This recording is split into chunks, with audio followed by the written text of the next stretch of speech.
সাল্লাল্লাহু আলাইহি ওয়াসাল্লামকে দেখেছেন? 2 বার। সত্যি?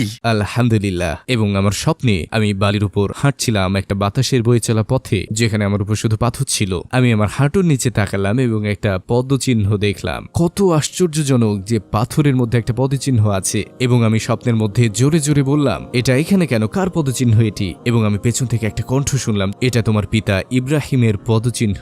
আমি বললাম, আমার বাবার নাম ইব্রাহিম নয়। তিনি বললেন, নবী ইব্রাহিম। আমি ঘুরে দাঁড়ালাম এবং সুবহানাল্লাহ, তিনি সেখানে ছিলেন, রাসূলুল্লাহ সাল্লাল্লাহু আলাইহি ওয়াসাল্লাম। আমি তার কাছে পৌঁছানো ঠিক আগে আমি চাচ্ছিলাম হাঁটু গেড়ে বসে তাকে আলিঙ্গন করতে, কিন্তু স্বপ্ন শেষ হয়ে গেল। তো আমি সেই স্বপ্ন থেকে জেগে উঠলাম তাকে আবার স্বপ্নে দেখার আকাঙ্ক্ষা নিয়ে। এবং বহু বছর পরে আমি দেখলাম, এবং আমি মরুভূমিতে ছিলাম আর দূরের দিকে দেখলাম তিনি আমার হাত ধরে বললেন, আমি চাই তুমি আরো মানুষের সাথে দেখা করো। তিনি বসে পড়লেন আর আমি ঠিক তার পাশেই বসলাম। তারপর তিনি বললেন, এখানে দেখো, এখানে আছেন আবু বকর সিদ্দিক। তিনি বললেন, আর এখানে আছে ওমর ইবনে আল খাত্তাব, এবং এটা ওসমান বিন আফফান, আর এটা আলী বিন আবি তালিব। তারা সবাই তোমাকে ভালোবাসে। স্বপ্নের মধ্যে ভাবছিলাম, কেন তারা আমাকে ভালোবাসে? আমি তো কেউ নই, কেন ভালোবাসে? কিন্তু আলহামদুলিল্লাহ, এটা ছিল আমার জীবনের অন্যতম সেরা স্বপ্ন।